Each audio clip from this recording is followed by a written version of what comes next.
Buddy Puddle teachers. So today I'm talking about how you can make your curriculum more playful, have a playful curriculum. And this may be useful to any early years settings that still haven't fully probably embraced the play routines, but I pretty much know that most early years settings now totally have embraced play and are allowing children to have free play and leading their own curriculum, trying to make everything a little bit more play-based. However, this may be useful for any focus work that you do, and it's going to be really useful for Key Stages 1, Key Stage 2, right up to Year 6, which is P7 in Scotland. So what I'm talking about here is how you can make your lessons more playful. Now, why do we need our lessons to be more playful? There's a big reason why we need to be more playful. So let's think back to when 10 years ago when I was teaching in Year 1. I was the ICT coordinator. I would do the surveys, the peer assessments and whatnot. And I'd ask them, what technology have you got at home? So we knew what skills we needed to embed in school. So very few of them had anything really other than laptops. A couple of families had laptops, but the children weren't on them, and there was one child that had a desktop and played games on it. But apart from that, the children really didn't have much at all. Now, I wouldn't have said the area I was deprived at all. It was in a very middle class area. But yeah, the children didn't have that sort of technology 10 years ago. Fast track 10 years to today. And I remember, it was 4 years ago, I did another questionnaire in a different school, different area, and every child had a device. So that's how fast technology has come on to us, is that every child now has got a tablet, a computer, a phone, something like that. Especially with the older children, boys in particular have lots of games and gaming as well involved. So what we've got to do with that is accept that is what's happened, that the entertainment industry is definitely, and the technology is definitely a lot of it aimed at the children. But what has come with that is that their play has changed. So back then, 10 years ago, let's just talk about how we used to play. We used to go out on the streets and play and then come back when it was dark.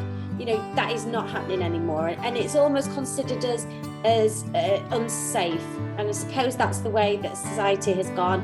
My children play out the front of my house and I stand there with a coffee, and I live in a cul-de-sac, but it's just what's considered as good parenting, as such, as social stigma. But obviously I want to keep my children safe, but I think it's traffic as well. There's so much traffic about that it's not always the most suitable to allow your child to go out and play, especially when mine are as little as they are. However, so we know that play has changed. Yes, we used to go out and play all night until it got dark. And then 10 years ago, the children were still playing with lots of toys in the house, maybe some telly, but weren't really that bothered about it. The year ones at that age, they wanted to play Lego, things like that on their bike. And now we've got this culture where the iPads and the devices and the notepads and things like that, they're all very much aimed at the children, like I said, and the children are very much playing with them, especially when it comes to these months as well, when it's winter and it's been Christmas, and we often all stay in the house a lot more at Christmas. So it's balancing it, isn't it? And this is what a playful curriculum can do. We know that children's play has changed. So when they're at home, it has changed. We have to accept that. I have to accept that as a parent. Obviously, everything that I do, I ensure that I balance it by taking my children. I find going outside stops all of that. But we have to balance it well. But also, I think we need to make some big changes in school as well, because the children sat down for long periods of time, it's just not healthy for them. I personally don't feel that is teaching our children good values either, that that's what they're going to do when they're older. They're going to be sat at a desk doing this kind of work. This is how work is. This is how learning is. It's kind of, we sit here, we look, and we're telling them that learning is boring. And then we're telling them that this is going to be their life forever. And I feel really sad even saying that. I more so feel sad that we feel we need to do this to such young children. And I am saying children up to 11 years, that this is their chance to be a child, right up to 11. I mean, even past that, really. I would like children to just be children. And what do children love best? They love play. Play is their research. Play is how they experiment. Play is how they learn about themselves. Play is how they make friendships and communicate with people. Play is fun, because play is ultimately what children want to do. That's what they want to do. Now, we as educators, we want children to learn.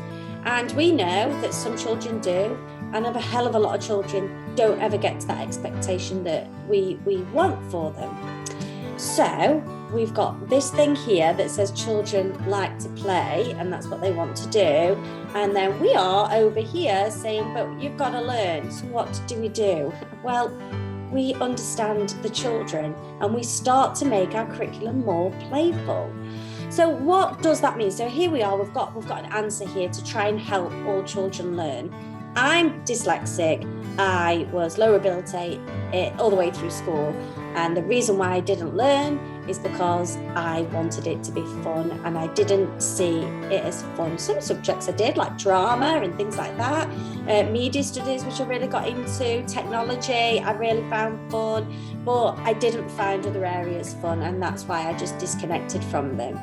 So what we want to do is draw children back, don't we? So what is a playful curriculum? So a playful curriculum is just that. Let's start making the lessons fun. Let's start giving them games. Let's start thinking a little bit differently in how we approach our lessons. So this is what we do at the Muddy Puddle Teacher. Yes, a lot of our things are outdoors, but 100% all of ours are active. So it may be that we've got a lesson doing solids, liquids and gases is a good one. We use the cone method. So the cone method is simply upskilling your resources from your PE cupboard. They all have materials on them, and the children have to race around sorting these into the categories. There you go, a lesson on solids, liquids and gases that naturally we will do in the class on a worksheet. Now, it is really nice to have some evidence of the children's learning, but it's not going to be helpful to all of those children. And some of them may need this physical activity and breaking up your day by going outside, by doing it this game can even be done in the hall, but trying to get the children physically involved in a game. And when they're enjoying it, they're going to want to do more of it. It's going to get embedded, they're going to remember it, and they're going to be very thankful of you for giving them a great day and some great fun. It's a nice feeling when you send your children home to their parents knowing that they've just had a fabulous fun day. I think every child deserves to have a fabulous fun day. What if your children in your class aren't having a fabulous fun time at home, and they come to you at 9 o'clock in the morning, and you've got an opportunity to give them a great day, a great every day? This is what a playful curriculum can bring. I also believe in children leading topics, bringing their own interest to you. Don't shy away from the fact they like technology. I mean, I'm two worlds, aren't I? I used to work in TV. I'm very technical. I made the first Muddy Puddle website that we had. And I love it. I love technology. I love filming. I love doing animations with my kids. I used to do animation groups when I was in the schools. I love it. But we've got to balance it with more active and physical methods. And I know for my own well-being that if I sit at my computer all day, I get really down. I need to get up, I need to move, I need to be active. And why not learn something while you're doing that? So that's what we mean by a playful curriculum. Yes, I do get a lot more confrontation from upper school about them creating a more playful curriculum, because they believe that their content is so complex that they can't learn it any other way than doing it from the board to chair. Now, okay, I get that, because I've been there. I have taught in year 6, but the thing is what I would do is break it up a bit. So I would maybe go, this intro really needs to be done like this. So I would do the intro, but maybe take some of the lesson outside, or maybe, you know, take the plenary outside, or maybe I am taking the intro outside because I'm doing solids, liquids and gases and I want them to physically see those items. But we have got to move away from the fact that not all children learn that way, especially when we get to year 6, where we know children are staying in more. We know that they're on social media more. They need this more than ever. What it is it's going to be a bit of hard work, this change. It's going to have to really get us all thinking creatively about looking at these sessions and thinking, do you know what? Is it best done here, sat at a board, on a worksheet, in a book? Is it? You know, we've really got to think about that. I went up to my mum's loft a couple of years back, and I got my French book and I looked at it, and I looked at the years and years and years of work that I'd done, and I don't remember any of it. Maybe that's because I'm dyslexic, I don't know, but I don't remember any of it. So that was a couple of hours every week of my life doing something that never achieved into anything, but I don't even remember. I would love to be able to speak French, but I don't. And I think it's giving these valuable sessions, not being scared of always having written work. I mean, the dream. What if we did a scheme of work, right? Let's talk about science. You pick a science unit, you do a pre-task about it, pre-session, you know, a mini test as such, to see what they know. And all of your sessions were completely practical. You followed our schemes of work, all outdoorsy, with some presentation work because it's needed, but main tasks all outside, all practical, all hands-on, and do a pose test after and see what effect that has. I think we've got to start experimenting with things like this, and I think we've got to start getting the confidence to go and explore. I know for a fact, and I know for a fact because I speak to so many of you, that you don't want to be slugging the guts out of the kids like this either.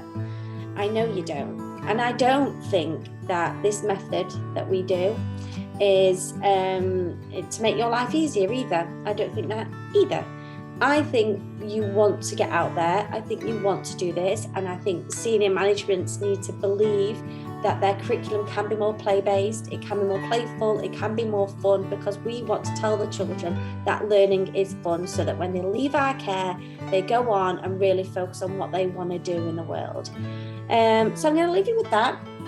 If you do want to have a chat with us, we've got live chat on the website, or if you're now ready to start embedding the more playful curriculum in your school, then we do whole school training, we do VIP bespoke work, which will be me coming to you, and we do the online training format if you're wanting that more chilled out teacher approach. So head to the website www.themuddypuddleteacher.co.uk. Thanks everyone, bye.